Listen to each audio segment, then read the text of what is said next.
Hello friends, welcome to this type coaching app. Myself Saurabh. मैं आपको आज economics पढ़ाऊँगा। So let's start. पहले हम इंट्रोडक्शन टू मैक्रो इकोनॉमिक्स के चैप्टर्स करेंगे। तो हम आज अपना पहला चैप्टर लेते हैं, national income and its related aggregate.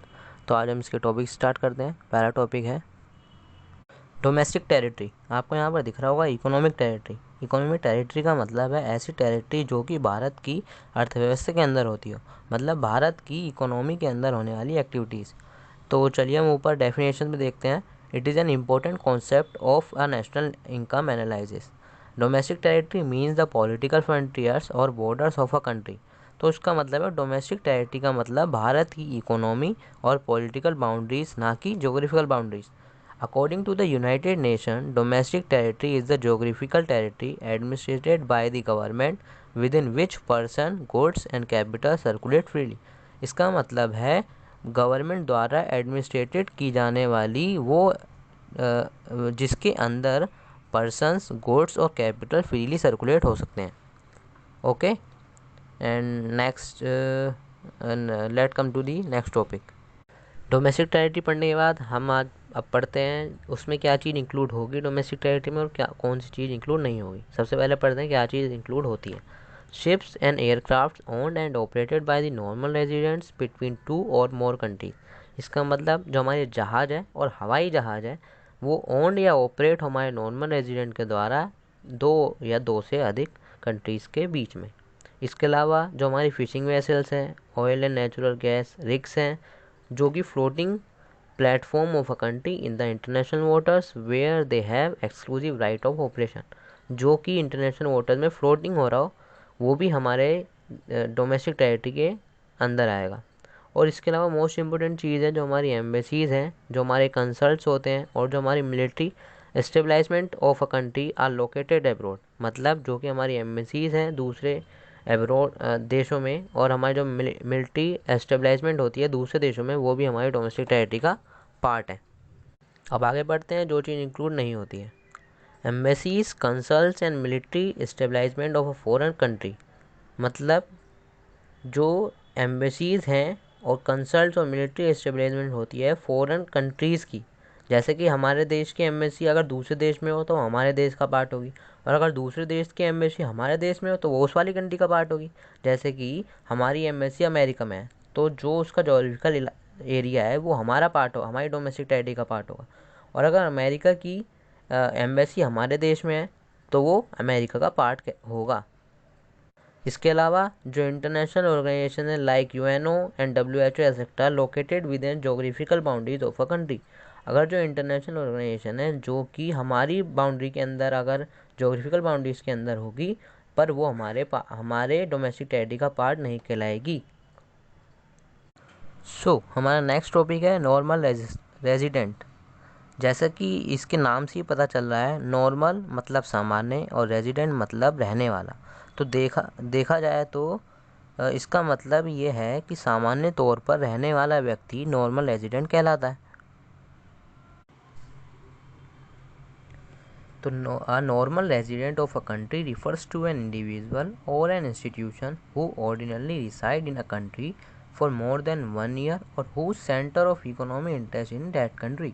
तो इसका मतलब है कि एक नॉर्मल रेजिडेंट एक इंडिविजुअल और एक इंस्टीट्यूशन हो सकता है जो कि ऑर्डिनरली मतलब सामान्य तौर पर रिसाइड इन अ कंट्री में रह रहा हो फॉर मोर देन 1 year, 1 साल से ज़्यादा।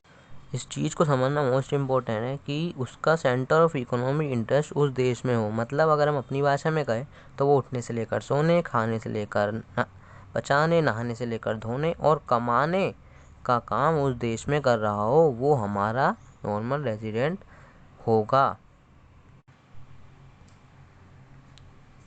And that is he carries all the economic activities of earning, spending and serving from that country. इसका मतलब वो अब कमाना, खर्च करना और अपनी सर्विसेज उस देश में दे रहा हो। तो ये टॉपिक क्लियर होता है। आगे चलते हैं हम अपने नेक्स्ट टॉपिक पर। चलिए, नॉर्मल रेजिडेंट पढ़ने के बाद हम पढ़ते हैं क्या चीज़ उसमें इंक्लूड नहीं होगी। Foreign tourist and visitor.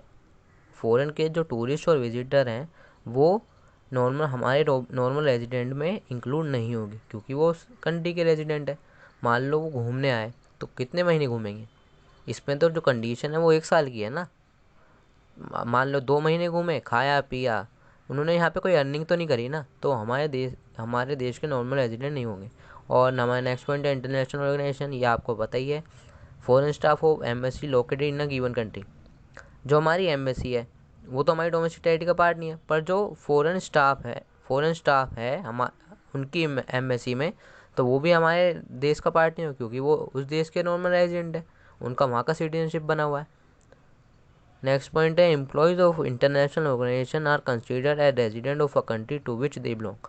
मान लेते WHO की मीटिंग होगी, तो वहाँ का जो लीडर है वो यहाँ पर आएगा, तो जो लीडर है वो उस कंट्री का ही पार्ट होगा ना, जहाँ जहाँ से वो आया है। जैसे कि वो अमेरिका से आया है तो अमेरिका का ही नॉर्मल रेजिडेंट होगा, इंडिया का तो हो नहीं जाएगा, क्योंकि उसकी यहाँ की सिटीजनशिप नहीं है, उसकी अमेरिका की सिटीजनशिप है। हमारा नेक्स्ट टॉपिक है फैक्टर इनकम। फैक्टर का मतलब है फैक्टर ऑफ प्रोडक्शन, और इनकम का मतलब है पैसा। तो कहने का मतलब यह है, जो फैक्टर ऑफ प्रोडक्शन से कमाया हुआ पैसा फैक्टर इनकम कहलाता है। फैक्टर ऑफ प्रोडक्शन कौन कौन से हमारे, लैंड, लेबर, कैपिटल और एंटरप्राइजेस। तो चलिए डेफिनेशन में चलते हैं। It refers to the income received by the factor of production for rendering their factor services in the process of production. इसका मतलब है कि ये वो इनकम है जो कि फैक्टर ऑफ प्रोडक्शन से रिसीव्ड होती है, उसकी जो फैक्टर सर्विस है उसको रेंडर करने के बाद प्रोसेस ऑफ प्रोडक्शन में। और factor income earn by the normal resident is included in national income और फॉर कैलकुलेट नेशनल इनकम। ये मोस्ट इंपॉर्टेंट पॉइंट है, इसको अंडरलाइन कर लेना कि फैक्टर इनकम जो कि नॉर्मल रेजिडेंट के द्वारा अर्न की जाती है वो नेशनल इनकम में इंक्लूड होती है। और चलिए बस बहुत है, तो चलिए नेक्स्ट टॉपिक पे चलते हैं। नेक्स्ट टॉपिक है ट्रांसफ़र इनकम। ट्रांसफ़र इनकम का मतलब है बिना मेहनत के कमाया हुआ पैसा, मतलब जो कि फैक्टर और प्रोडक्शन के अलावा किसी और तरीके से कमाया हुआ पैसा ट्रांसफ़र इनकम कहलाता है। फैक्टर का मतलब है जनरेट किया हुआ पैसा, और ट्रांसफ़र का मतलब है इधर से उधर किया हुआ पैसा। तो चलिए डेफिनेशन पढ़ते हैं हम। It refers to the income received without rendering any productive service in return. इसका मतलब यह है कि बिना किसी प्रोडक्टिव सर्विस को दिए हुए कमाया हुआ पैसा ट्रांसफ़र इनकम कहलाता है।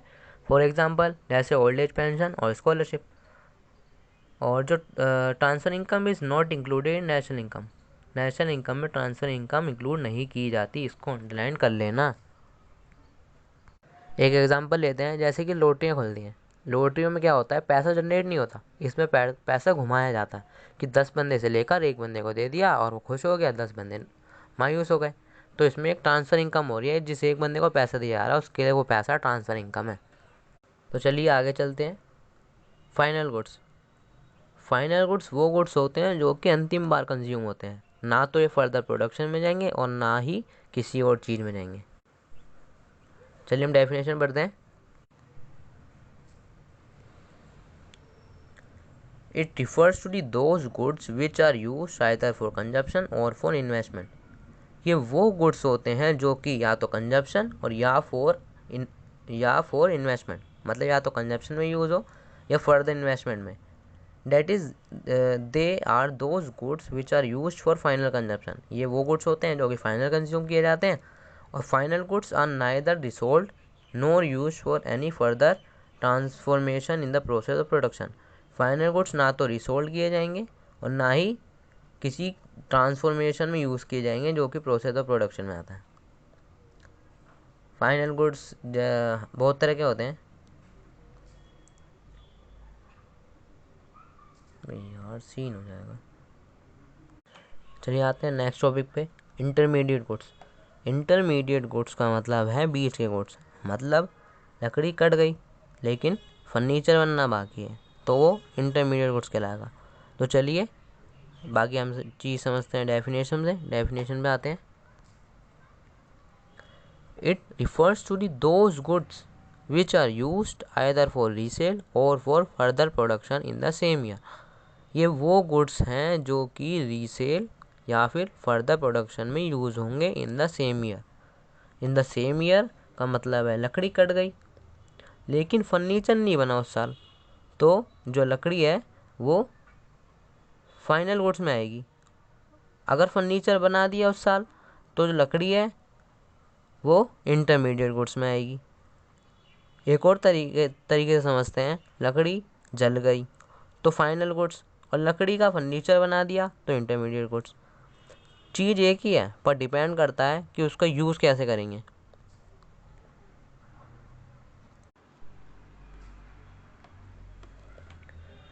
These goods are generally purchased by the one production unit from the another production unit. ये वो गुड्स होते हैं जो कि एक प्रोडक्शन यूनिट के द्वारा खरीदे जाते हैं दूसरी प्रोडक्शन यूनिट से। जैसे कि लकड़ी हमने वुड वाले से खरीदी और जो दूसरी प्रोडक्शन यूनिट है फर्नीचर बनाने वाला है, तो फर्नीचर दूसरी प्रोडक्शन यूनिट हो गई, तो यहाँ दो प्रोडक्शन यूनिट आ गई। ठीक है, चलते हैं नेक्स्ट टॉपिक पे। चलते हैं कंजप्शन गुड्स। कंजप्शन गुड्स को हम कहते हैं कंज्यूमर गुड्स। ये वो गुड्स होते हैं जो आपकी वांट्स को डायरेक्टली सेटिस्फाई कर रहे हो, उसे कहते हैं हम कंज्यूमर गुड्स। इसकी डेफिनेशन में चलते हैं।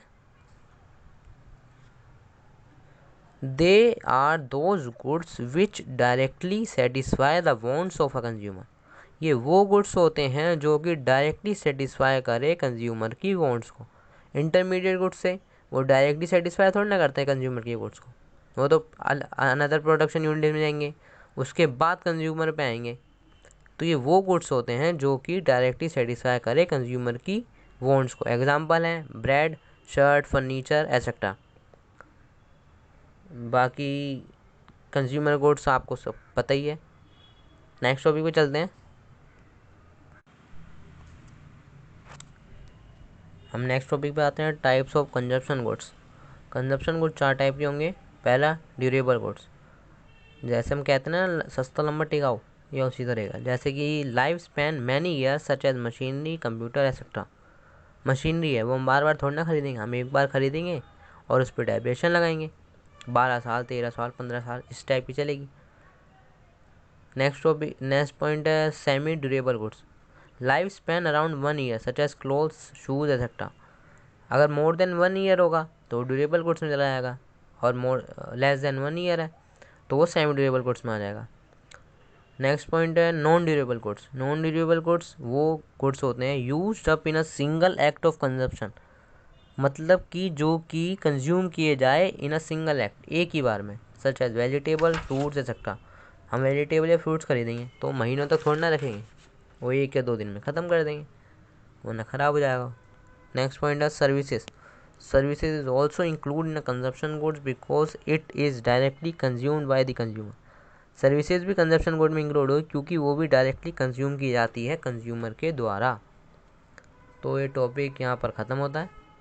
नेक्स्ट टॉपिक पे चलते हैं। ड्यूरेबल गुड्स है वो हम नेशनल इनकम में इंक्लूड करेंगे, बाकी जो हम रीसेल या रिप्रोडक्शन के पर्पज से खरीदेंगे वो हम नेशनल इनकम में इंक्लूड नहीं करेंगे। कैपिटल गुड्स, ऐसे गुड्स जो किसी और गुड्स को बनाने में मदद करे, यानी एक की मदद से दूसरे गुड्स बनाए जाते हैं तो उसे कैपिटल गुड्स कहते हैं। डेफिनेशन पे चलते हैं।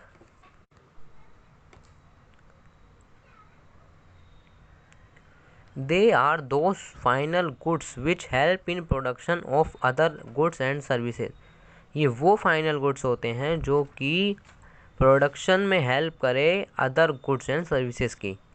जैसे कि एग्जांपल हमने दे रखा है मशीनरी, फिक्सचर्स एसेट्रा। मशीनरी जो है वो दूसरे गुड्स की प्रोडक्शन में मदद करती है, तो यह एक कैपिटल गुड्स है।